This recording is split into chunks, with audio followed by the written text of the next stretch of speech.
जय श्री राधे कृष्णा दोस्तों। जब भगवान हनुमान लंका माता सीता की खोज करने पहुँचे थे तब उनकी वहाँ भेंट भगवती सीता से हुई, जो महालक्ष्मी स्वरूपा थी। जब हनुमान जी ने उन्हें पहचान स्वरूप भगवान राम की अंगूठी भेंट की थी, इस पर माता ने उन्हें चूड़ामणि भेंट की थी और उसे भगवान राम को देने के लिए कहा था। भगवती सीता ने उन्हें चूड़ामणि ही क्यों दी, इसके पीछे भी कथा है जो कि यह साबित करती है श्री राम लीला में सब कुछ पूर्व निर्धारित था। माता सीता ने जो चूड़ामणि हनुमान जी को दी थी वह सामान्य नहीं थी, अपितु चूड़ामणि जिस राज्य में रहती थी वह अपराज्य होता था। इसलिए माता सीता ने वह चूड़ामणि हनुमान जी को दी थी ताकि भगवान श्री राम उसका वध कर धरती को पाप के भार से मुक्ति दिला सके। इस चूड़ामणि की कथा का उल्लेख धर्मशास्त्रों में मिलता है, जिसके अनुसार एक समय की बात है कि सृष्टि के कल्याण के लिए देवताओं व असुरों ने सागर मंथन किया था। उस समय सागर से 14 रत्न निकले थे और 2 देवियां प्रकट हुई थी। एक थी रत्नाकर नंदिनी और दूसरी थी महालक्ष्मी। रत्नाकर नंदिनी ने भगवान श्री हरि को देखते ही अपना सर्वस्व समर्पित कर दिया था। जैसे ही देवी रत्नाकर नंदिनी भगवान विष्णु से मिलने के लिए आगे बढ़ने लगी, तब सागर ने अपनी पुत्री रत्नाकर नंदिनी को दिव्य रत्न जड़ित चूड़ामणि भेंट की, जो कि विश्वकर्मा ने निर्मित की थी और देवताओं द्वारा पूजित मणि बन गई। इसी दौरान महालक्ष्मी का प्रादुर्भाव हो गया तथा लक्ष्मी ने भी भगवान श्रीहरि यानी विष्णु जी को देखा तो वह भी भगवान पर मोहित हो गए और मन ही मन उनका व्रण कर लिया। यह देखकर रत्नाकर नंदिनी अकुला रह गई। सभी के मन का भाव जानने वाले भगवान विष्णु तब रत्नाकर नंदिनी के पास पहुँचे और कहा, मैं तुम्हारे भाव से परिचित हूँ।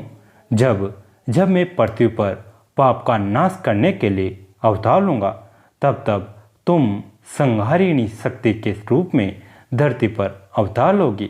संपूर्ण रूप से तुम्हें कलयुग में अंगीकार करूँगा। अभी सतयुग चल रहा है। त्रेता और द्वापर में तुम त्रिकुट पर्वत के शिखर पर अपने अर्चकों की मनोकामनाएं पूर्ति करती हुई तपस्यारत रहो।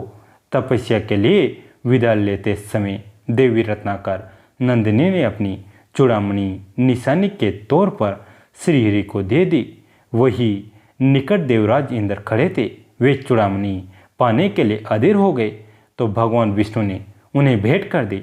तब इंद्र ने वह चूड़ामणि इंद्राणी को भेंट की, जिसे उन्होंने अपने जुड़े में स्थापित कर लिया। कुछ कालखंड के बाद एक असुर सम्रासुर ने स्वर्ग पर चढ़ाई कर दी और देवताओं को पराजित कर दिया। इस घटना के कुछ समय बाद इंद्रदेव दशरथ जी के पास पहुँचे और उनकी मदद मांगी। तब दशरथ जी ने कैकेयी के साथ स्वर्ग आए और सम्रासुर का वध कर दिया। युद्ध जीतने की खुशी में देवराज इंद्र और इंद्राणी ने दशरथ व कैकेयी का भव्य सत्कार किया और उपहार प्रदान किए। इंद्रदेव ने दशरथ जी को स्वर्ग गंगा मंदाकिनी के दिव्य हंसों के 4 पंख भेंट किए। इंद्राणी ने कैकेयी को वही चूड़ामणि भेंट की और वरदान दिया कि यह चूड़ामणि जिस राज्य में रहेगी वह राज्य अपराज्य रहेगा और चूड़ामणि धारण करने वाली स्त्री को अक्षत, अक्षय और अखंड सौभाग्य प्राप्त होगा। कालांतर में कैकेयी ने यह चूड़ामणि सुमित्रा का अद्भुत प्रेम देखकर उसे प्रदान कर दी। इस चूड़ामणि की समानता किसी आभूषण से नहीं की जा सकती है।